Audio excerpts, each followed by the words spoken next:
Radio Ipsa 91.2 FM।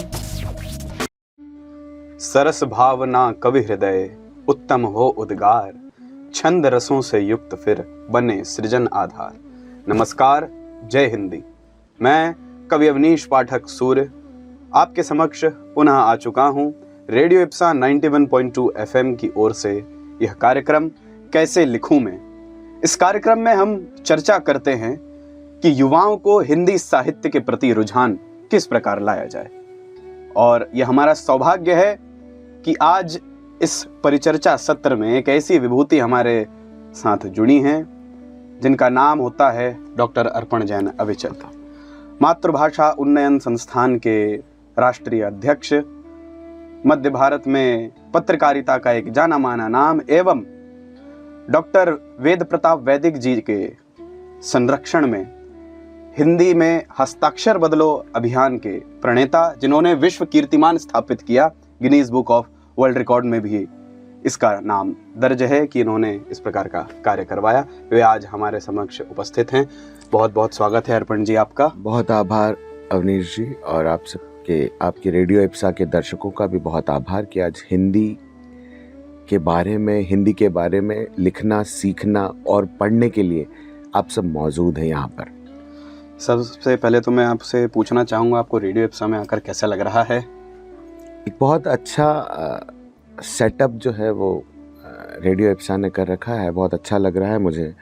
इसके माध्यम से ये एक सच में माध्यम है, इसके माध्यम से हम नए लोगों तक, कई लोगों तक हिंदी का प्रचार कर सकते हैं, हिंदी को पहुंचा सकते हैं। और जिस चीज़ की आवश्यकता है, क्योंकि हिंदी न केवल एक भाषा है बल्कि भारत के संस्कारों का ककहरा सिखाने वाली एक शैली भी है। इस बात को लेकर, इस परचम को लेकर हम नए लोगों तक रेडियो इप्सा के माध्यम से जा सकते हैं, ये हमारे लिए भी सौभाग्य का विषय है। बिल्कुल। मुख्य रूप से हमारा ये कार्यक्रम तो कैसे लिखूं जी आधारित है कि हम युवाओं को कैसे आकर्षित कर सकते हैं हिंदी के प्रति। तो एक प्रश्न हमेशा उठता है जो नया नया लिखते हैं या हिंदी सीखते हैं कि कौन सी पुस्तक पढ़नी चाहिए कि जिससे हिंदी भी समृद्ध हो, शब्दकोश भी आए और जिससे मतलब हमारी मानस में हिंदी के प्रति एक सम्मान जागृत हो। जवाब कुछ उल्टा देना चाहता हूँ, उल्टा ऐसे कि कौन सी पुस्तक नहीं पढ़नी चाहिए ये तय कर लीजिए। देखिए, दुनिया में आपको क्या खाना है ये तो सब बता देंगे, पर क्या नहीं खाना है ये आप तय कर लीजिए। अगर आप ये सीख गए कि क्या नहीं खाना है तो निश्चित रूप से आपकी डोर, आपकी लगाम किसी और के हाथों में नहीं होगी। बात अगर आपने पुस्तकों की है तो पुस्तकों की एक विपुल संसार, विपुल संपदा जो है वो भारत के सामाजिक परिवेश में मौजूद है। हमारे साथ साहित्य भी है, हमारे साथ विज्ञान भी है, कला भी है, फिल्म भी है और सभी चीज़ें हैं। विज्ञान के साथ साथ हम लोग तकनीक भी पढ़ रहे हैं।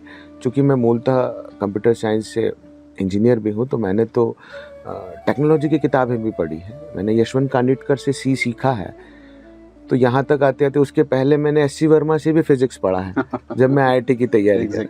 पर यदि आप हिंदी अपनी अच्छी करना चाहते हैं, समृद्ध करना चाहते हैं, तो कुछ किताबों को अपनी जीवन शैली में लेके आ जाएं। शुरुआत यहाँ से करें कि पहले आप मानस पढ़ें। मानस से आपका जो शब्द संसार है वो बढ़ेगा। बाबा ने जिन शब्दों को अपनी चौपाइयों के माध्यम से प्रयोग में लाए हैं, वो शब्द निसंदेह हिंदी की आत्मा है। वो कहे तो अवधि के शब्द जाते हैं, पर आज वो हिंदी का रूप हो गए हैं। फिर हम थोड़ा आगे बढ़ते हैं तो अगर आप व्यंग्य पढ़ने के शौकीन हैं तो हरिशंकर परसाई को पढ़ें, शरद चंद्र को पढ़ें, शरद जोशी जी को पढ़ें। कहानी पढ़ने के साथ साथ प्रेमचंद को भी पढ़ा जा सकता है। प्रेमचंद की भाषा ग्रामीण लोक से संबंधित होती थी, आपकी भाषा भी उसमें सुधरेगी। इसके बाद जब हम और इसके मजबूती की तरफ बढ़ते हैं तो हम वैशाली की नगरवधू पढ़ सकते हैं, शिलाल शुक्ल पढ़ सकते हैं। और ये परंपरा नीलोत्पल मृणाल, दिव्य प्रकाश दुबे तक पहुंचती है। अंकिता जैन, इन सबको आप पढ़ सकते हैं। इस समय अगर आप कविताएं पढ़ना चाहें, वैसे कविताओं के पहले अगर गद्य की भी बात करूं तो चित्रा मुदगल जी को पढ़ सकते हैं। ममता कालिया जी की कहानियों को पढ़ सकते हैं। चित्रा जी की एक कहानी है नाला सुपारा 302, बहुत अच्छी भाषा शैली के साथ है। ये किताबें आपके पुस्तकालय में होनी भी चाहिए। और एक बहुत छोटी सी बात है कि आप जिस भी जगह पे काम कर रहे हैं, कहीं भी आप अपना कैबिन है, अगर आप पढ़ाई भी कर रहे हैं तो आपका एक अध्ययन का कक्ष होता है। प्रायः सभी बच्चे अपना एक स्टडी रूम ज़रूर रखते हैं। अवश्य। अपने स्टडी रूम में एक छोटा सा पुस्तकालय ज़रूर बनाएं। छोटी सी लाइब्रेरी केवल स्टाइल मारने के लिए नहीं होगी, वो आपकी शब्द संपदा को बढ़ाएगी, आपके व्यक्तित्व को निखारने के काम आएगी।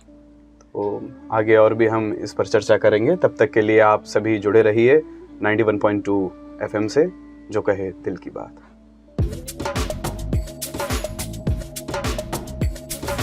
Radio Ipsa 91.2 FM।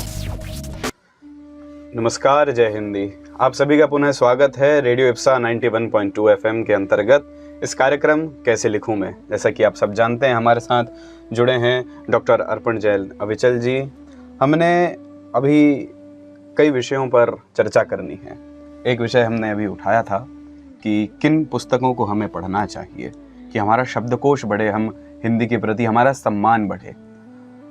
कई बार इस प्रकार के प्रश्न भी आते हैं अर्पण जी कि क्या कोई ऐसा व्याकरण है या कोई ऐसी कोई तकनीक है जिससे हम अपनी हिंदी भाषा को मजबूत कर सकते हैं? अगर इस प्रकार से कोई आप बता सकते हैं। अगर आप साहित्य के क्षेत्र में आगे बढ़ना चाहते हैं तो आपके पास शब्द संसाधन, शब्द संपदा होनी चाहिए। इसमें कोई व्याकरण का अगर आप मानक रखेंगे तो उसे आप क्लिष्ट कर देंगे, कठिन कर देंगे। हिंदी को आज कठिन होने की आवश्यकता बिल्कुल भी नहीं है। रामचंद्र शुक्ल का हिंदी का व्याकरण रखा हुआ है, आचार्य रामचंद्र शुक्ल का है, और भी बहुत सारे व्याकरण हैं। पर इन सब के से अलग अलहदा एक बात मैं आपको कहूँ कि हिंदी सरलता से ना, जैसे एक सामान्य जीवन में ऑक्सीजन आता है, आप ऑक्सीजन लेते हैं, नाइट्रोजन रिलीज करते हैं, इसके बारे में शरीर बहुत ज़्यादा बोझिल नहीं होता, ये उसकी नियमित प्रक्रिया है। इसी तरह आपको हिंदी अपने जीवन में रखनी चाहिए। उसके लिए आप जितना बोल सकते हैं। यार, जब हम अमेरिका में रहते हैं तो अंग्रेज कोई व्याकरण मिलाकर अंग्रेजी नहीं बोलते, पर चूंकि हिंदुस्तानियों की एक आदत है, जबान अगर है तो हम उसका पहले व्याकरण देखेंगे। ये वॉट कैसे आया, आज पहले हम लिखते थे WHAT और अब लिखते हैं WHT, है ना। तो ये बहुत सारी तकनीक उन्होंने अपनी बना ली, तो हमें हिंदी को भी उसी तरह बिल्कुल सामान्य तरीके से प्रवेश होने दीजिए, सामान्य तरीके से अपनाइए।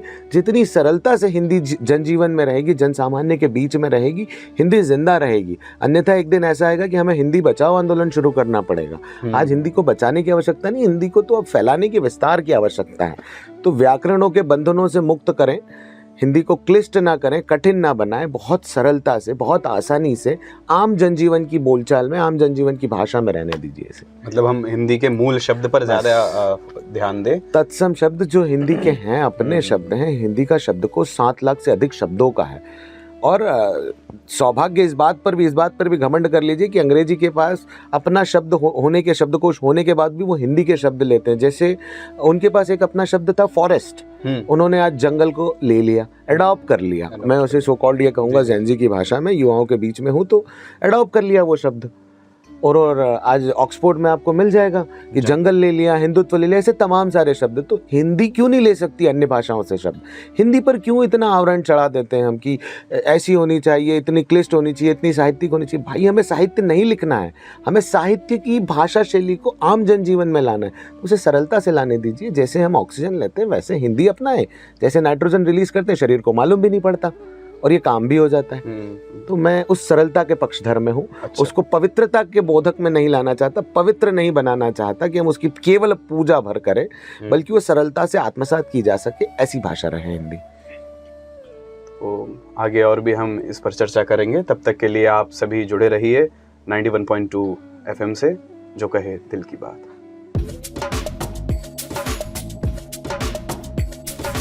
Radio Ipsa 91.2 FM। नमस्कार हमारे श्रोताओं को, और हम पुनः जुड़ चुके हैं कैसे लिखूं के प्रकल्प से। हमने काफ़ी सारी चर्चाएं अर्पण जी के साथ कर चुकी हैं।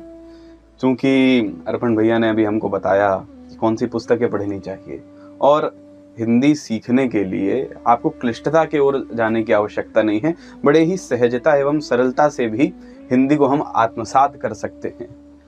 भैया, जो युवा कवि हैं यहाँ पर, या जो नवोदित हैं, या फिर कुछ ऐसे कवि जो स्थापित हो चुके हैं, फिर भी उनकी हिंदी उतनी समृद्ध नहीं है मंचों पर भी अगर हम देखें तो हिंदी सुधारने के लिए क्या कोई अभ्यास है? अगर अभ्यास है तो किस प्रकार का अभ्यास है, उसको कैसे किया जा सकता है? बहुत अच्छा प्रश्न है। इसकी आवश्यकता भी है कि जब हम मंचों पे या कहीं वक्तव्यों में सुनते हैं कि खबर हाँ और इंदौरी अगर कहीं कोई जुड़ जाए तो आ रिया हूँ, जी हाँ, जा रिया हूँ, और यहाँ से भी थोड़ा आगे निकल जाए तो भैया ऐसा है कि मैं अब अगली कविता सुना रही हूँ। इतना भी मत करो यार। जी हाँ, आप रोल मॉडल हो। जब आप माइक के सामने हो, किसी मंच पर हो, तो कम से कम उस भाषा को उसके स्वरूप में बोलो, उसको बिगाड़ो मत। होता क्या है, हिंदी के साथ देशज शब्द बहुत जुड़े हैं। जी हाँ। और हम उस देश में रहते हैं जहाँ पे 4 कोस पे बानी बदल जाती है, 2 कोस पे पानी और 4 कोस पे बानी बदल जाती है। तो वो जो शब्द आ जाते हैं, लोक के शब्द आ जाते हैं, देशज शब्दावलियां जुड़ जाती है, उच्चारण भी उसी तरह का हो जाता है। पर जब आप कहीं प्रतिनिधित्व कर रहे हो किसी भाषा का, तो आपसे ये अपेक्षा की जाती है कि आप उसकी शुद्धता पर ध्यान उतना दें जिससे वो भाषा सही तरीके से संप्रेषित हो सके, सही तरीके से पहुंच सके। मैं अखबार बोलूंगा तो कोई भी आसानी से कहेगा कि यार ये बुंदेलखंड या भोपाल के आसपास से, और जहां मैंने अखबार बोल दिया लोग समझेंगे कि ये हिंदी का व्यक्ति है। जी। कोई बुराई नहीं है अगर किसी शब्द के आगे अगर कोई शब्द तद्भव शब्द है, किसी अन्य भाषा से आया हुआ है, तो उसे उसी स्वरूप में ले लीजिए। हम छोटे नहीं हो जाएंगे। अब मैं गजल भी बोल सकता हूँ और गजल भी बोल सकता हूँ। सही बात है। ये अलग बात है कि उर्दू वाले जो उर्दू के लोग होते हैं वो नुक्ते पर विशेष ध्यान रखते हैं। पर इसमें हमारा घटेगा भी क्या? हमने किसी भाषा से शब्द आयातित कर लिया है, ले लिया, अपना लिया, तो उसे उसी भाषा में, उसी स्वरूप में बोलिए। सही बात है। कवियों के साथ एक समस्या होती है कि वो देशज शब्दावलियों को, या जो मंच पे या अन्य जगहों पे प्रस्तुतिकरण वाले लोग होते हैं, ये बात अभिनय के लोगों के लिए भी बहुत कारगर होगी कि आप अगर कहीं उस भाषा का प्रतिनिधित्व कर रहे हैं तो अपनी शब्दावलियों पर, अपने उच्चारण पर बहुत विशेषता ध्यान दें। उसके लिए सबसे आसान तरीका है, जो अच्छा उच्चारण करते हैं उन लोगों को लगातार सुने। हमारे यहाँ एक व्यवस्था है, दृश्य श्रव्य, सुने भी और देखें भी, पढ़ें भी, मतलब तीनों चीज़ें आपके साथ साथ चलती रहेगी तो आपकी भाषा बहुत अच्छी हो जाएगी। जैसे मैं जिस क्षेत्र से आता हूँ वो निमाड़ है। इसी इंदौर के इर्द गिर्द में एक निमाड़ क्षेत्र भी होता है। हमारे यहाँ हिंदी या कहें हमारी अपनी बोली है निमाड़ी, पर मैं चूंकि 20 सालों से यहाँ पर आ गया हूँ तो मालवा भी मेरे अंदर घुसने लगा, मेरे अंदर उतरने लगा, तो मालवी भी आ गई। मुझे 16 भाषाएं आती, पर मेरी हिंदी कोई प्रभावित नहीं कर पाया। उसके पीछे का कारण ये कि मैंने अपना मूल नहीं छोड़ा, उसके लिए लगातार प्रयासरत रहा। जब मुझे लगता है कि जैसे आशुतोष राणा जी को सुनते हैं आप, उनकी क्या अद्भुत भाषा है, जबकि वो मूलतः बुंदेलखंड से हैं। उनका उच्चारण सुन लीजिए आप आलोक जी को सुन सकते हैं, आलोक श्रीवास्तव को सुन सकते हैं, डॉक्टर कुमार विश्वास को सुन सकते हैं। तो ऐसे लोगों को आप लगातार सुनेंगे तो आपका उच्चारण अच्छा होगा, उच्चारण की अशुद्धियां स्वीकार नहीं होगी। यही आपके प्रभाव को स्थापित भी करती है। क्या बात, वाह, बहुत बहुत अच्छी जानकारी आपने दी। हम एक छोटा सा ब्रेक लेते हैं और हम पुनः जुड़ेंगे आप सभी के साथ। जय हिंद।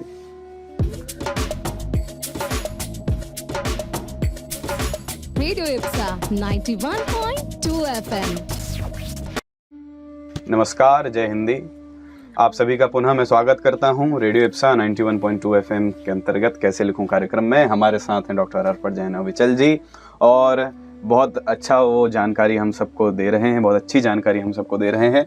मैं पिछला प्रश्न ही उसको थोड़ा सा मैं अपग्रेड करके आपसे पूछता हूँ। स्वागत है। कि जैसे कि देशज भाषा की आपने बात करी, हम कई बार मूल हिंदी व्याकरण, चूंकि आपने बोला कि हिंदी को क्लिष्ट नहीं करना चाहिए, लेकिन मेरा एक ये मत है कि आज के समय में मूल हिंदी व्याकरण को लोग भूलते जा रहे हैं। जैसे हम किसी मेडिकल स्टोर में जाएंगे, वहाँ दवाइयाँ लिखा रहता है, ई की बड़ी मात्रा रहती है जबकि छोटी मात्रा होनी चाहिए रहती है। इसी प्रकार से इसी क्रम में कुछ कवि या फिर जो नए लिखने वाले लड़के हैं उनमें वर्तनी दोष आता है, स्पेलिंग मिस्टेक्स होती हैं। बोलते समय आपने जैसा कि बताया कि उस क्षेत्र का एक्सेंट आ जाता है उनके मुंह पर, जैसे कोई बुंदेलखंड का है तो बुंदेली एक्सेंट आ जाता है, निमाड़ का है तो निमाड़ी, मालवा का है तो मालवी। किंतु अपनी हिंदी को समृद्ध करने के लिए कुछ ऐसी एक्सरसाइजेज अगर होंगी, कुछ वोकल टिप्स ऐसी होंगी जिससे वो अपने उच्चारण को सही कर सके। सौभाग्य से इस बात को ऐसे समझिए अवनीश जी कि हम बहुत सौभाग्यशाली है कि हमारे पास वो भाषा है जिसके उच्चारण से ही उसकी वर्तनी निर्धारित हो जाती है। क्या बात है, सही बात है, बिल्कुल। मैं बोल रहा हूँ मैंने कहीं स्ट्रेस नहीं दिया, तो वो मैं म में एक ही मात्रा रहेगी और एक बिंदी आ जाएगी। मैंने कहा मैं आपसे बात कर रहा हूँ, आपसे संवाद कर रहा हूँ, तो मैं में 2 मात्राएं आ जाएगी और बिंदी आ जाएगी। तो ये उच्चारण निर्धारित कर देता है। तो आपको जड़ें सुधारने की आवश्यकता है, जड़ों में मट्ठा डालने की आवश्यकता नहीं है। वर्तनी दोष तब आता है जब आपका उच्चारण गलत होगा। ये विज्ञान कह रहा है, हिंदी का विज्ञान यही कहता है, अपना उच्चारण सुधारिए। जैसे जो प्रयोग हम अंग्रेजी के साथ किया करते थे किसी समय में, जब मैं गाँव में अपनी 7वीं 8वीं 9वीं कक्षा में पढ़ रहा था, तब कहते थे कि अंग्रेजी आनी चाहिए आपको। मैं अंग्रेजी में उतना दक्ष नहीं था उस वक्त, तो मेरे पिताजी मुझसे एक एक्सरसाइज करवाते थे कि कांच के सामने खड़े हो जाओ, अंग्रेजी में कुछ बोलो, लगातार बोलो, फिर उसको जो अंग्रेजी में बोल रहे हैं लोग उनको सुनो। उस वक्त इंटरनेट नहीं हुआ करता था, तो हमारे पास कुछ कैसेट्स हुआ करते थे। उस कैसेट्स में अंग्रेजी के कुछ व्याख्यान ले आते थे, उसको सुनते थे, फिर देखते थे कि यार ये शब्द जो है ये कैसे उन्होंने बोला है, इस शब्द का उच्चारण उन्होंने कैसे करा है, तो हम वैसे अपना उच्चारण सुधारते थे।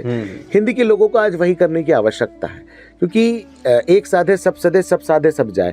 उच्चारण सुधार लीजिए, आपकी वर्तनी खुद सुधर जाएगी। आप वर्तनी सुधारने जाएंगे तो उच्चारण बिगड़ जाएगा। क्या बात है। तो उच्चारण पे ध्यान देने के लिए उसकी वोकल को आपको ट्रेन करना होगा, आपकी गले को आपको मतलब बिल्कुल नियंत्रण में लाकर सिखाना होगा कि कैसे बोला जाता है। कांच के सामने खड़े हो जाइए, खूब हिंदी बोलिए, खूब अच्छी हिंदी बोलिए, फिर उन शब्दों को कैसे आपने बोला। आज तो आपके और हमारे पास बहुत अच्छी चीज़ें हैं कि उच्चारण के लिए हमें गूगल पे उपलब्ध है, बहुत सारी वेबसाइट्स उपलब्ध हैं। गूगल खुद उच्चारण दे देता है उसका। अगर गूगल अच्छा नहीं दे पा रहा है, आपको लग रहा है कि वो नहीं शुद्ध दे पा रहा है हमें उच्चारण, तो हम जो लोग शुद्ध बोलते हैं उनको फॉलो करें, उनको सुने लगातार, तो उनकी शुद्धता आपके भीतर भी आएगी। फिर अपने शब्दों को वहाँ पे करेक्ट कर लीजिए। जैसे मैं अगर कोई बोलता है कि मैं गजल सुनाने जा रहा हूँ, तो देखिए कि गजल बोला कैसे जाता है। गजल बोला जा रहा है तो गजल बोल दीजिए। नुक्ता आ रहा है, न्यूज है, न्यूज नहीं है। न्यूज बड़ा चीप हो गया, घटिया सा लगता है कि अरे क्या बोल रहा है ये। और इससे अधिक समृद्धता की आवश्यकता लगती है तो आकाशवाणी या इन सब जो रेडियो स्टेशनों से जुड़े लोग हैं, जो इसके होस्ट होते हैं, वो उन रेडियो इप्सा के भी कुछ लोग होंगे जो इसको होस्ट करते हैं इन प्रोग्राम्स, उनकी बातों को लगातार सुनते रहिए।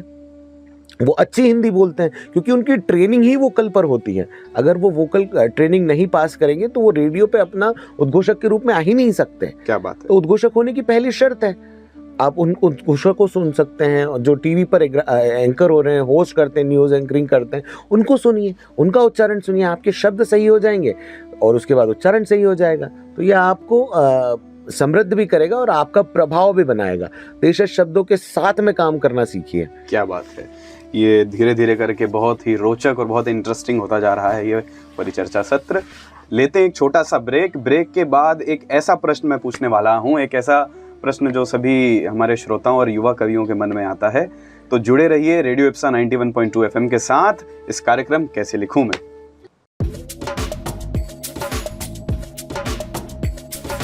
Radio Ipsa 91.2 FM। नमस्कार, आप सभी का पुनः स्वागत है रेडियो इप्सा 91.2 FM के अंतर्गत इस प्रकल्प कैसे लिखूं पर। हमारे साथ डॉक्टर अर्पण जैन अविचल जी जुड़े हुए हैं और बहुत ही इंटरेस्टिंग ये परिचर्चा सत्र हो रहा है, बहुत ही रोचक होता जा रहा है। बहुत ही अच्छी अच्छी बातें आप बता रहे हैं हमारे नवीन कवियों के लिए, नवीन कलमकारों के लिए। सबसे बड़ा प्रश्न आज के युवा कवियों या फिर नए जो सीख रहे हैं उनके लिए रहता है कि हम अपने लेखन में खनक कैसे ला पाएँ, शार्पनेस कैसे ला पाएँ, वो धार कैसे ला पाएँ।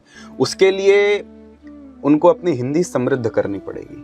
अब हिंदी समृद्ध करने के लिए क्या उन्हें बाल मनुहार, जो बाल पुस्तकाएं हैं, बाल किताबें रहती हैं बालकों के लिए जो स्कूल में पढ़ाई जाती हैं, मतलब हम अब ऐसे दौर पे हैं कि हम कॉलेज पास कर चुके हैं, कई कवि ऐसे हैं, क्या उनको स्कूल की उस पुस्तकों को पढ़ना चाहिए जो वो बचपन में छोड़ आ चुके हैं? इस पर आप प्रकाश डालिए। नहीं, मेरा ऐसा मानना नहीं है कि केवल उन्हीं पुस्तकों को पढ़ना चाहिए, पर प्रायः जो गलतियां कवि भी करते हैं कि कविता पढ़ के कविता लिखी नहीं जाती। सही बात है। ये मतलब प्रश्न यही मतलब एक तरह से कह सकते हैं कि क्या किन गलतियों से बचा जाना चाहिए, ये सबसे महत्वपूर्ण प्रश्न हुआ।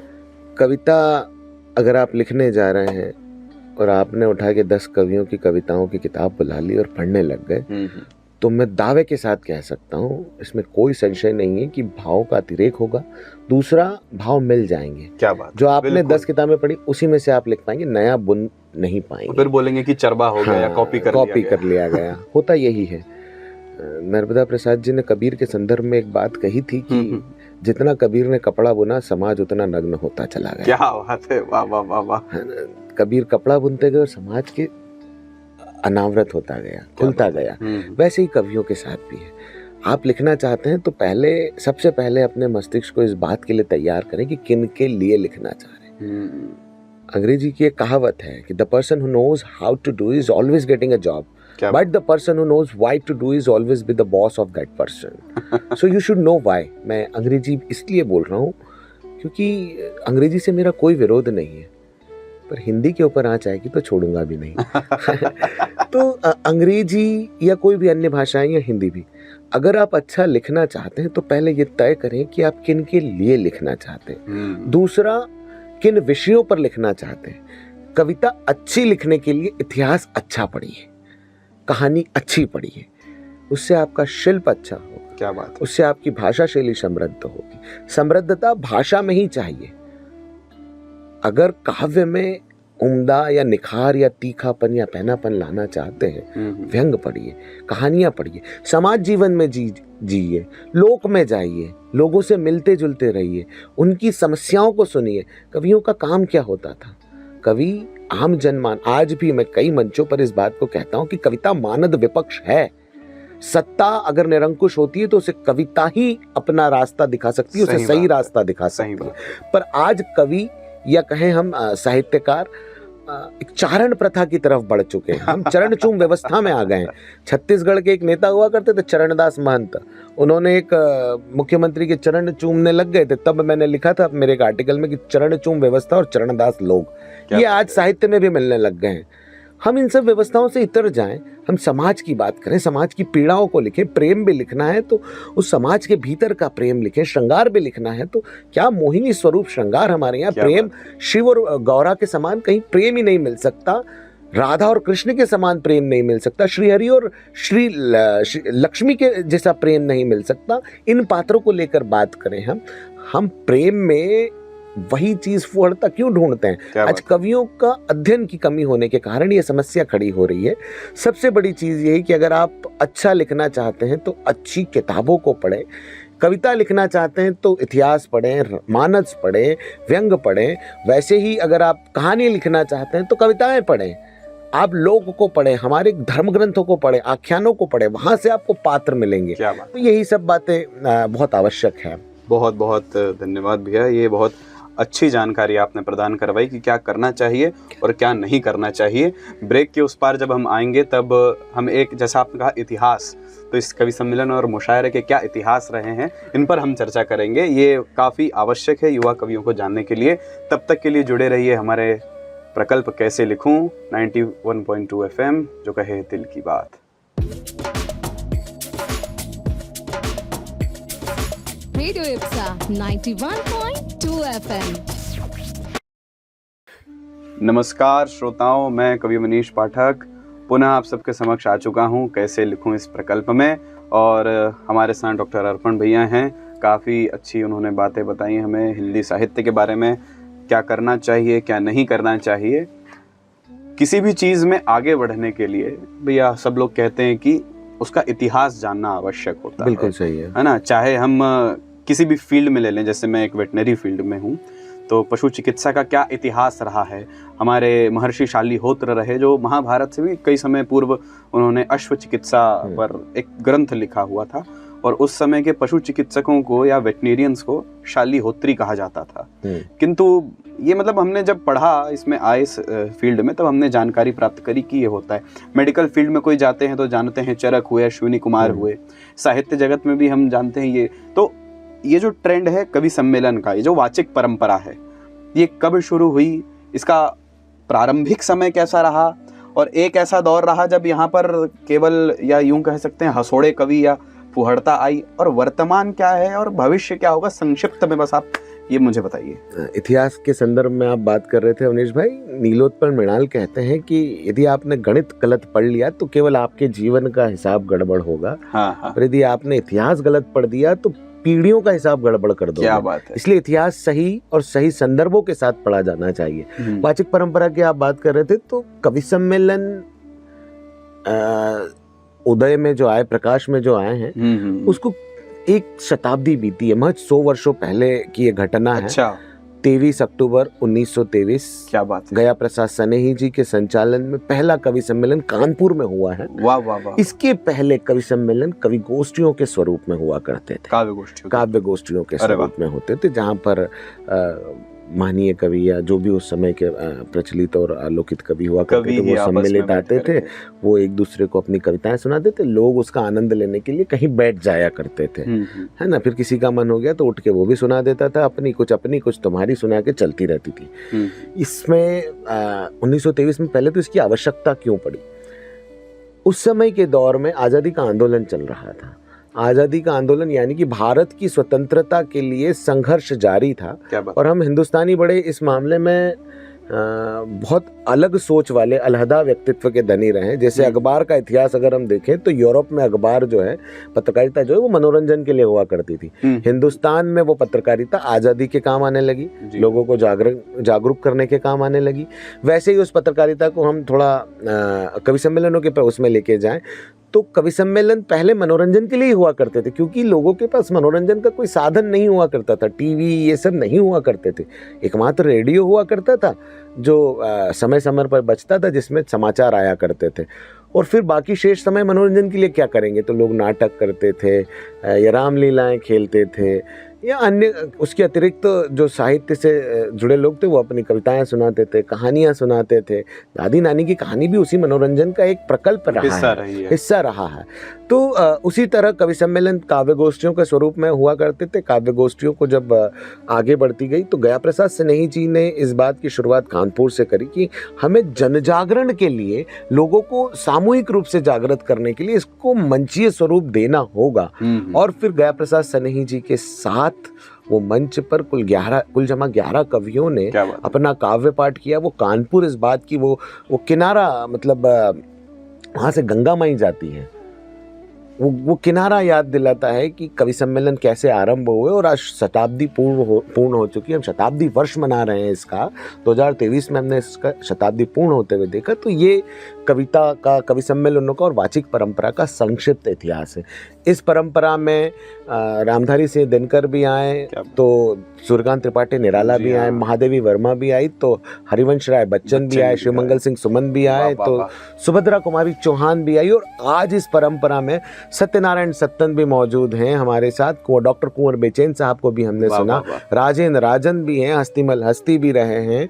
और ये परंपरा ऐसे बढ़ते बढ़ते अमन अक्षर तक आ गई। अमन अक्षर से ये परंपरा, यूँ कहूँ कि अवनीश आप खुद भी कवि हैं, तो अवनीश तक भी आ गई। ये चौथी पीढ़ी हो गई कवियों की। तो ये परंपरा अनवरत चलने वाली है और लगातार चल रही है। ये समृद्ध परंपरा है, इस राष्ट्र की प्रतिध्वनियों को मजबूत करती है। क्या बात है। तो निसंदेह हमने ये जानकारी प्राप्त करी। मेरे हिसाब से इतने संक्षिप्त, इतने कम समय में कवि सम्मेलन का पूरा इतिहास, प्रारंभिक दौर, वर्तमान और भविष्य की संभावनाएं बताना मेरे हिसाब से थोड़ा कठिन था। और हम आगे जाके कुछ महत्वपूर्ण चर्चाएं ये करेंगे हिंदी भाषा से संबंधित। तब तक के लिए हमसे जुड़े रहिए कैसे लिखूं प्रकल्प में, रेडियो इप्सा 91.2 FM पे। धन्यवाद।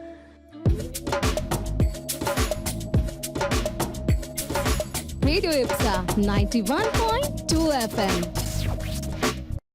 नमस्कार, आप सभी का पुनः स्वागत है। तो ब्रेक से पहले हमने चर्चा करी थी कवि सम्मेलनों का इतिहास क्या रहा है।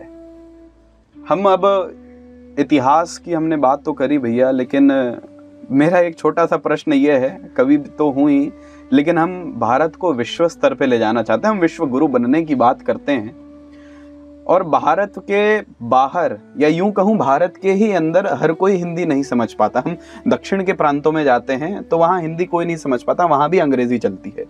बाहर, भारत के बाहर भी अंग्रेजी चलती है। तो ऐसे में हमारे युवा पीढ़ी जो है, युवा कवि जो सीखना चाह रहे हैं, जो हिंदी की तरफ रुझान जो जिनका हो रहा है, उनके मन में प्रश्न आता है कि अगर भारत में ही हिंदी सुरक्षित नहीं है या हिंदी को समझा नहीं जा रहा है तो बाहर कैसे समझा जा रहा है, बाहर हम कैसे समझ सकते हैं? बाहर तो अंग्रेजी का प्रभुत्व है, अंग्रेजी पर क्यों नहीं काम हो सकता? इस पर प्रकाश डालिए। एक छोटी सी बोध कथा के माध्यम से इस प्रश्न का उत्तर वैसे ही दूध का दूध और पानी का पानी की तरह सामने रख दूंगा। स्वागत। एक हाथी का छोटा सा बच्चा रहता है। जी हाँ। और जो हाथी को पालता है उसके पाँव में एक बहुत मोटी जंजीर बांध देता है। बहुत बच्चा रहता है, इतनी मोटी जंजीर बांध देता है कि वो उसको नहीं तोड़ सकता। बहुत प्रयास करता है, वो नहीं तोड़ पाता है। समय समय पर वो शनि वो हाथी का बच्चा बड़ा होते जाता है। एक दिन बहुत बड़ा हाथी बन जाता है। तब उसके पाँव में एक पतली सी रस्सी बंधी होती है जिसको वो एक झटके में तोड़ सकता था, पर वो इसलिए नहीं तोड़ पाता क्योंकि उसका मनमानस बन जाता है कि मैं ये तोड़ ही नहीं पाऊंगा, बचपन से प्रयास करता रहा हूँ, है ना। ठीक उसी तरह अंग्रेजी की स्थिति भी इस राष्ट्र में वैसी ही बनाई गई। इतना बड़ा भ्रम वैश्विक रूप से हमारे सामने रख दिया। जब विश्व इतिहास की बात करेंगे हम या विश्व के संदर्भों की, वर्तमान संदर्भों की भी बात करेंगे, तो अंग्रेजी केवल 7% लोग विश्व में जानते हैं। विश्व की सबसे बड़ी भाषा का तमगा अगर किसी के पास 2 वर्ष पूर्व तक था तो वो मैंडरीन थी। अच्छा। और इस समय किसी के पास है तो वो हिंदी के पास है। 142 करोड़ लोग हिंदी जानते, सुनते, समझते, लिखते, पढ़ते हैं। वाह। दूसरी बड़ी भाषा फ्रेंच को मानी जाती है। पहले हिंदी तीसरे स्थान पर थी, अंग्रेजी आज भी 7वें स्थान पर है विश्व में। पर यह बता दिया गया कि हिंदी, अंग्रेजी जो है वो कार की भाषा है, हिंदी संस्कार की भाषा है। उसके पीछे का कारण ये था कि भारतीय लोग, भारतीय मनीषा जिस 200 साल तक गुलाम रही है ना, उस दौर में पैदा होने वाले बच्चे जो है उनके पाँव में वो छोटी सी जंजीर बांध के उनको ये सिखा दिया कि अंग्रेजी नहीं जानोगे तो कुछ नहीं कर पाओगे, वैश्विक तरक्की अवरुद्ध हो जाएगी। आप जाइए फ्रांस, आपसे कोई अंग्रेजी में बात नहीं करेगा। आपसे इसलिए अंग्रेजी में बात नहीं करेंगे क्योंकि वो अपनी भाषा में बात करना जानते हैं, फ्रेंच में बात करेंगे। आप चाइना चले जाइए, अंग्रेजी में कोई बात नहीं करेगा। वहाँ लिखावट भी जो है उनकी वो अंग्रेजी है ही नहीं, वो अंग्रेजी लिखना पसंद नहीं करते हैं, वो अपनी भाषा पे घमंड करते हैं, वो मैंडरीन में लिखते हैं और भी चाइनीज़ जो भाषा है उन पर बात करते हैं। केवल हमको गुलाम किसने बनाया?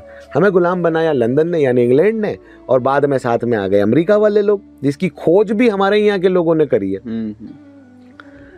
ये इसका भी एक बहुत बड़ा इतिहास है। जो इतिहास की गलतियां हैं वो अब तक नहीं सुधरी कि हमारे यहाँ के लोगों ने खोज करी है। अरे हम तो उस समृद्ध विपुल भारत, अखिल भारतीय संपदा के लोग हैं जो गांधार की बेटी ब्याह कर लाते हैं हिंदुस्तान में। वाह वाह वाह। गांधारी जिसे कहा जाता है। और फिर हमारे इतिहास में वो संदर्भ भी दिए जाते हैं कि हमारी सीमाएं कहाँ तक थी। सृष्टि का सबसे समृद्ध और सबसे पुराना धर्म यदि कोई है तो सनातन है। 1,92,00,000 कल्पाब्द वर्ष पुराना। कल्पाब्द भी यानी ब्रह्मा के 1000 वर्ष के बराबर एक कल्पाब्द होता है। ब्रह्मा के वर्ष मतलब हमारे तो न जाने कितने वर्ष हो जाएंगे। अगर इसका आकलन, गणितीय आकलन करने जाएंगे तो करोड़ों वर्षों पुरानी संस्कृति, सभ्यता अगर कोई है, मोहनजोदड़ो सभ्यता की बात करें, हम हड़प्पा संस्कृति की बात करें, इसके पहले भी तो सनातन जीवित था। तो हमारे पैरों में जो अंग्रेजी की जंजीर बांधी गई, इसलिए हम आज भी गुलाम मानसिकता के तौर पे। यार आज एक छोटा सा उदाहरण देता हूँ कि अगर हिंदुस्तान में अंग्रेजी चलती, बहुत अच्छी भाषा है, अंग्रेजी लोग बहुत अच्छे से समझ जाते हैं, तो जब देश के आम चुनाव होते हैं तो राजनेता अंग्रेजी में चुनाव प्रचार क्यों नहीं करते? आपको घड़ी डिटर्जेंट बेचना होता है तो आप ये क्यों कहते हैं कि पहले इस्तेमाल करो फिर विश्वास करो, या ठंडा मतलब कोको कोला, ये क्यों कहते हैं आप? ये तो हिंदी तो है की भाषा है, ये तो गरीबों की भाषा है, ये तो कम लोग जानते हैं। जनाब, महाशय, महोदय, इन सब शब्दों के साथ मैं आपको संबोधित करते हुए ये कहूँगा कि देश का 60% तबका हिंदी जानता, सुनता, समझता है, अपनी प्रथम, द्वितीय और तृतीय भाषा के रूप में हिंदी को स्वीकार करता है। और ये मैं नहीं कह रहा हूँ, ये डॉक्टर अर्पण जैन नहीं कह रहा, ये 2011 के जनगणना के आंकड़े कहते हैं जो सरकारी दस्तावेजों में दर्ज हैं। ये मेरी भाषा नहीं है। तो इसलिए हिंदी बहुत समृद्ध है, बहुत विपुल है। और विश्व की परिदृश्य में अगर हम देखेंगे तो विश्व में 208 206 देशों में से लगभग 171 देशों में हिंदी को जानने, सुनने, समझने वाले लोग मौजूद हैं। कई राष्ट्रों के तो जो राष्ट्राध्यक्ष या बड़ी पोजीशन पे, जैसे सत्य नडाल जिसको हम बड़ा आइडियल मानते हैं, या ऋषि सुनक जिसको हमने देखा कि बड़े देश का राष्ट्राध्यक्ष बन गया, वो हिंदी जानता, सुनता, समझता व्यक्ति है। फिर हिंदी कहाँ से कमजोर हो गई? ये हमारी भाषा है, इस पर हमें घमंड करना चाहिए। ये बहुत अच्छी आपने बात बताई। बहुत से युवाओं का आपने भ्रम तोड़ा, और आपने सनातन की बात करी, संस्कृति और संस्कार की बात करी। इसी से मिलता जुलता एक प्रश्न मैं आपसे पूछूंगा ब्रेक के उस पार। तब तक के लिए जुड़े रहिए 91.2 FM रेडियो इप्सा के साथ।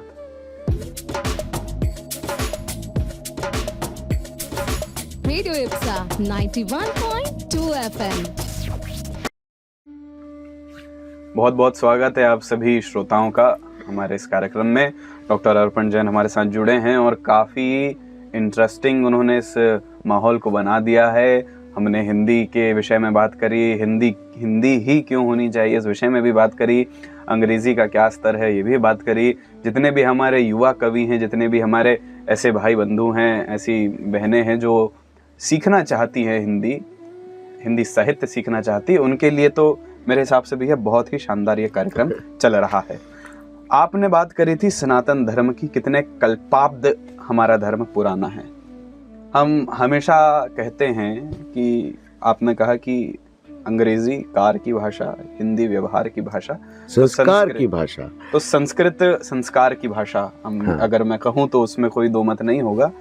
हमारे जितने भी स्रोत हैं वे भी तो एक कविता है। हम कोई भी स्रोत का पारायण करें, कोई भी स्रोत का पाठ करें, शुरुआत में हम कहते हैं इस ऋषि ने इस छंद पे इस स्रोत का निर्माण किया है। सबसे अधिक जो छंद माना गया है वो है अनुष्टुप छंद, है ना। अनुष्टुप छंद में जितने भी हमारे सनातन धर्म में पुराण लिखे गए हैं, जितने भी स्तोत्रादि लिखे गए हैं, वो अनुष्टुप छंद में लिखे गए हैं। उसके अलावा भी बहुत सारे छंद हैं।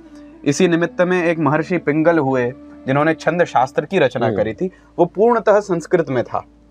आपने बात करी हमारे धर्म संस्कृति की। संस्कृत को देववाणी कहा जाता है। तो मैंने आपसे प्रश्न पूछा था कि अंग्रेजी क्यों नहीं होनी चाहिए, तो आपने कहा कि वो हमारी भाषा ही नहीं है। अब मैं पूछूं कि संस्कृत क्यों नहीं होनी चाहिए, तो उसमें क्या आपका वो रहेगा? ये मेरा प्रश्न नहीं है, असल में ये तो हमारे जो भाई बंधु हैं उनका जो भ्रम है वो दूर करने के लिए है। पूर्ण रूप से वो अपने भ्रम से दूर हो जाए। देखिए, निश्चित तौर पे अवनीश जी, संस्कृत देव भाषा है। न केवल देव भाषा है बल्कि पूर्णतः वैज्ञानिक भाषा है। जी हाँ।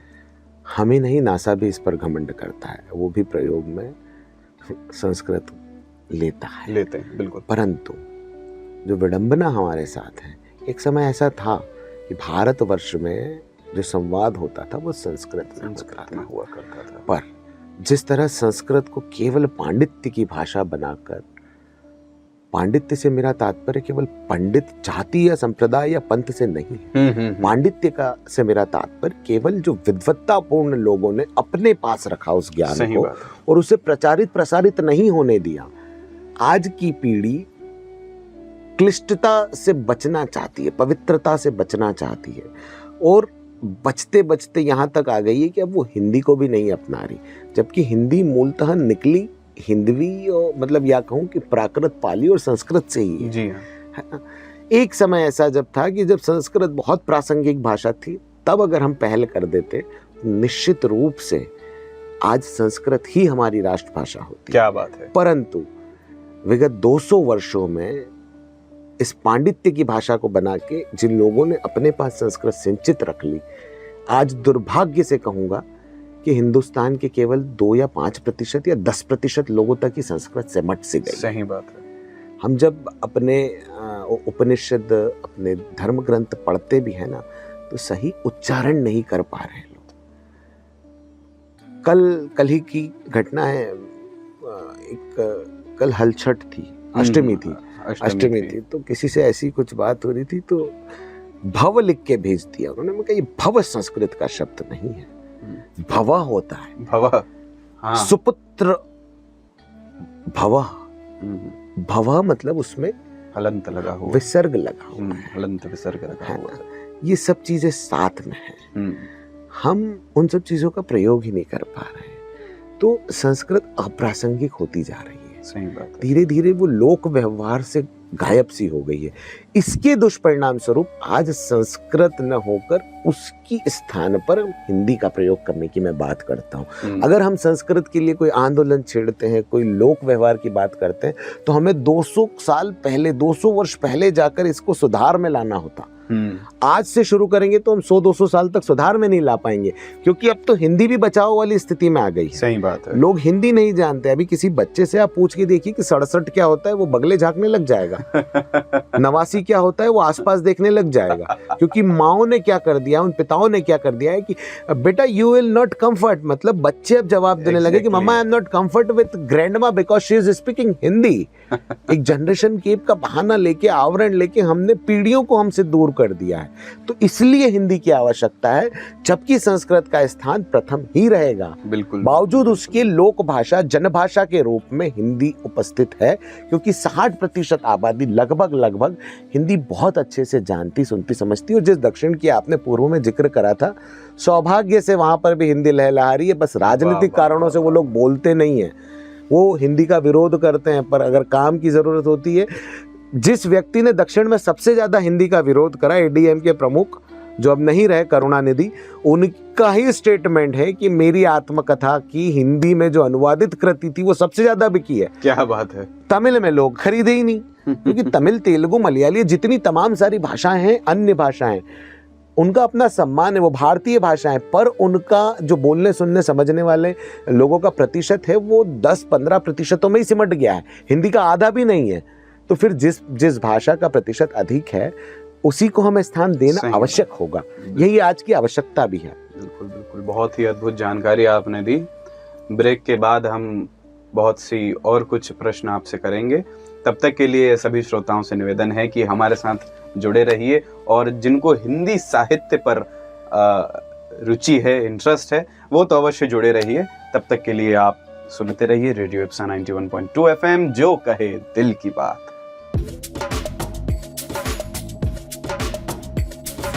Radio Ipsa 91.2 FM। स्वागत है आप सभी का फिर से हमारे इस प्रकल्प कैसे लिखूं मैं। आप सभी सुन रहे हैं 91.2 FM रेडियो इप्सा, जो कहे दिल की बात। और हम सभी के दिल की बात, या यूं कहूं साहित्य के विषय पर रुचि रखने वाले सभी मेरे युवा भाइयों की दिल की बात आज यहाँ जो चल रही है, वो काफ़ी इंटरेस्टिंग होती जा रही है। और बहुत ही अद्भुत व्यक्ति हमारे साथ उपस्थित हैं, जिनका नाम है डॉक्टर अर्पण जैन अविचल। उन्होंने कई सारे विषयों पर हमसे बात करी, जो आप सभी के जो प्रश्न होते हैं, क्योंकि जो साहित्य का विद्यार्थी होता है या फिर जो साहित्य का सेवक होता है, उसके मन मस्तिष्क में कई सारे प्रश्न आते हैं, कई सारे प्रश्न उमड़ घुमड़ के आते हैं, क्योंकि हम भी कहीं ना कहीं उस दौर से गुजरे कि हम क्या पढ़ें, क्या लिखें, ये सब चीज़। अंतिम प्रश्न, या यूं कहूँ मैं, ये प्रश्न मेरा व्यक्तिगत प्रश्न है, क्योंकि हम इस समाज में जी रहे हैं जहाँ एक नया शब्द आ गया है। आज की पीढ़ी को एक नया शब्दावली से हम संबोधित करते हैं, जेनजी पीढ़ी कहते हैं, आज के जेनजी जनरेशन हम कहते हैं, जिसमें मतलब अंग्रेजी को भी उन्होंने बड़ा समृद्ध कर चुका है। बहुत सारे ऐसे शब्द हैं जो अंग्रेजी में हम पुराना यूज करा करते थे, पुराना इस्तेमाल किया करते थे, उसको छोड़ करके नए अंग्रेजी, जहां पर अंग्रेजी अपडेट हो रही है, हमारे भारत में ऐसे युवाओं के मन में हिंदी को कैसे अपन स्थापित कर सकते हैं। क्योंकि कहीं ना कहीं आपने साहित्य की बात करी थी, साहित्य का भविष्य आपने कहा था कि हम जैसे कवि चौथी पीढ़ी हैं। हमारे आने वाली पीढ़ी जो है, या फिर हमारे साथ की ही जो पीढ़ी जो इस प्रकार से होती जा रही है, इन्हें हम कैसे हिंदी के प्रति आकर्षित करें? हिंदी एक भाषा नहीं, एक मोह है। क्या बात है। इसे मोह ही बने रहने दीजिए। रही बात जेनजी की, तो गुलामी की मानसिकता से बाहर आना कौन नहीं चाहता। आज आप अभिवादन में हेलो करने की बजाय नमस्ते कहिए, आपकी पर्सनालिटी बहुत अच्छी लगेगी, क्या खूबसूरत पर्सनालिटी बन जाएगी। दूसरा, जिस भाषा में आप काम करेंगे, आज जैसे उदाहरण के लिए MBA करने वाला बंदा, उससे जब वो बिग 4 में या फिर बड़ी कंपनियां जिन्हें कहते हैं, वहाँ जाता है अपना साक्षात्कार देने, इंटरव्यू देने। तो ये मैंडेट क्या किया जाता है, मैंडेटरी क्या किया जाता है कि अंग्रेजी का ज्ञान होना आवश्यक है। और वो कंपनी उससे क्या करवाती है कि ये साबुन ले जाके हिंदुस्तान के बाजार में बेच दो या टीवी ले जाके हिंदुस्तान के बाजार में बेच दो। वहाँ जाके क्या करता है, यार ये टीवी में ये खासियत है, आप लेना चाहें तो ले लें, ये वॉशिंग मशीन, ये प्रोडक्ट है। या फिर वो किसी बॉलीवुड के, हिंदी सिनेमा के एक स्टार को लाके सामने रखते हैं, खड़ा कर देता है। यही तो भ्रम तोड़ना है। ये अंग्रेजी सीखना गलत नहीं है, विश्व की तमाम सारी भाषाएं सीखनी चाहिए। और हमारे यहाँ तो दौलत सिंह कोठारी आयोग ने पहली शिक्षा नीति बनाई थी, तब से लेके वर्तमान एनईपी तक, न्यू एजुकेशन पॉलिसी तक 3 भाषाओं का सिद्धांत रखा है। एक भारतीय भाषा हो, एक वैश्विक भाषा हो और एक मैंडेटरी हिंदी हो। क्या अब वैश्विक भाषा में आप अंग्रेजी ले लेते हैं, क्यों ले लेते हैं? क्योंकि वो आपको सरल लगती है। कुछ लोग फ्रेंच लेते हैं, कुछ लोग मैंड्रीन सीखते हैं, और भी अन्य भाषाएं वो सीखते हैं। हमें भी सीखनी चाहिए। बच्चों को, जो बच्चे एक से अधिक भाषाओं में दक्ष होते हैं, प्रवीण होते हैं, वो बच्चे अन्य बच्चों की तुलना में 67% अधिक बुद्धिमान होते हैं। ये मैं नहीं कह रहा, ये वैश्विक लोक भाषा सर्वेक्षण विभाग की रपट कहती है। क्या बात है। मैं कोई भी बात बिना तथ्य के आलोक में नहीं कहता, फैक्ट्स हैं मेरे पास। तो अंग्रेजी से कोई बुराई नहीं, अंग्रेजियत से हमेशा बुराई रहेगी कि अपने घर में अंग्रेजियत मत लेके आ जाना। अंग्रेजी खूब सीखो। हमारी एक स्कूल में टीचर थी, हम सभी उनको इंग्लिश टीचर कहकर बुलाया करते थे। तो उन्होंने हमारा खंडन किया कहकर कि I am teacher of subject English, I am not English teacher. Exactly, वो सही भी कह रही थी। इंग्लिश टीचर का एक परिधान, वेशभूषा सब अलग हो जाएगी, वो विचारधारा भी अलग हो जाएगी। बात आपने जेनजी की है। युवाओं को केवल और केवल हिंदी के महत्व को ही नहीं समझाना, बल्कि ये भी सिखाना होगा कि हिंदी पेट की भाषा है। क्या बात है। क्योंकि जो भाषा पेट, रोजगार तक लेके आती है, जो आपको काम दिलवा सकती है, जो आपके घर में राशन ला सकती है, जो आपकी समृद्ध और विपुल संपदा, कूट संपदा का आपको मालिक बना सकती है, ऐसी भाषा को सीखने में, बोलने में कोई बुराई नहीं है। हाँ, ये आपको स्टाइल मारना भी सिखाती है। कहिए ना, स्टाइल मारिए, हिंदी में स्टाइल मारिए। मैं मारता हूँ हिंदी में, महोदय आदरे कैसे हैं आप? तो आदमी सोचता है कि आदरे शब्द आया है, नया है। आदरे शब्द कहाँ से आया? मैं मंच के वरेण्य जनों को प्रणाम करता हूँ, ये स्टाइल मारता हूँ मैं हिंदी में। यही तो मैं सिखाना चाह रहा हूँ। गेरुए रंग पे मत इतराए जोगी, यहाँ कपड़ों से तो संन्यास नहीं। मैं आज आपके सामने पैंट पहना हुआ हूँ, शर्ट डाला हुआ है, जींस में भी रहता हूँ, उसके बाद भी हिंदी में बात करता हूँ। विश्व में, मतलब भारत में इससे अधिक पढ़ाई नहीं है, मैं डिलीट कर रहा हूँ, इससे ऊपर कुछ नहीं है ना। पीएचडी के बाद डिलीट होता है, अब डिलीट के बाद कुछ और पढ़ना नहीं। तो मैं पढ़ा लिखा भी हूँ, तो हिंदी पढ़े लिखों की भाषा भी है, अनपढ़ गंवारों की भाषा तो नहीं है हिंदी। ये हमारे दिमाग में जो गुलामी की मानसिकता भर दी है, इसको निकालने की जरूरत है। युवाओं के साथ बैठ के संवाद करने की जरूरत है। उन्हें ये सिखा दो कि कैसे स्टाइल मारी जाती है हिंदी में, वो मारने लग जाएंगे स्टाइल। और देखना फिर बाजार की भाषा हिंदी होगी। बाजार जिस भाषा को अपना लेता है, उसी को युवा और उसी को अन्य पीढ़ियां भी अपनाती, वो चाहे जेन जी हो या जेन वाई हो, न जाने कोई सी भी जी हो, जनरेशन हो, सब जनरेशन बाजार के मुताबिक चलती है, बाजार उन्हें चलाता है। तो मेरा उन युवाओं से भी आग्रह है, भाषा सीखिए, तमाम सारी भाषाएं सीखिए। अरे फ्रेंच सीखिए, अपने दोस्तों के बीच में नेपाली गाना गाइए, बोसा नहीं सो वोसिया नहीं सोफिया नहीं, जैसे मैं गाता हूँ। या फिर ऐसे गा दीजिए कि इकोलमिया रामेल दिया, पता ही नहीं कौन सी भाषा है, अरे सीधी सी हिंदी भाषा है, उल्टी कर दी मैंने, पलट दिए शब्दों को।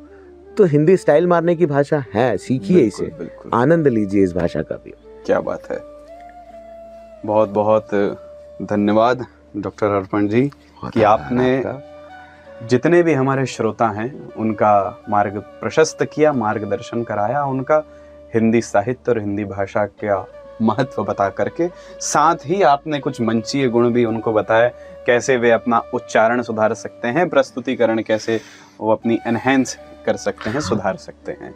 तो जैसा कि हमारे श्रोताओं ने आज सुना हिंदी साहित्य के बारे में, हिंदी कविता के बारे में डॉक्टर अर्पण जैन अविचल जी से, साथियों बात ये हो जाती है कि हम अपनी जड़ों को उखाड़ रहे हैं। एक पेड़ होता है भैया जो सबसे ऊंचा उगता है, जिसको हम देवदार का वृक्ष कहते हैं। आंधी आए, तूफान आए, वो जल्दी नहीं गिरता, क्योंकि उसकी जड़ें जमीन के अंदर तक जुड़ी रहती हैं।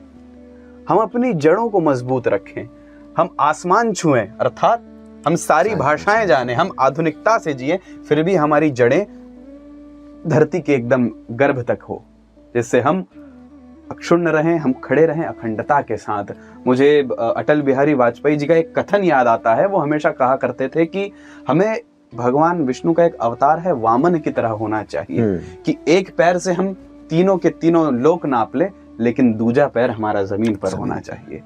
इसी के साथ मैं इस प्रकल्प को यहाँ विराम देता हूं और आप सभी से पुनः भेंट होगी एक नवीन प्रकल्प के साथ, एक नवीन व्यक्ति के साथ, एक पुनः एक चर्चा होगी, हमारी परिचर्चा होगी, एक नया विषय होगा। तब तक के लिए आप सभी अध्ययनरत रहें और जुड़े रहिए 91.2 FM रेडियो इप्सा के साथ, जो हमेशा कहता है दिल की बात। Radio Ipsa 91.2 FM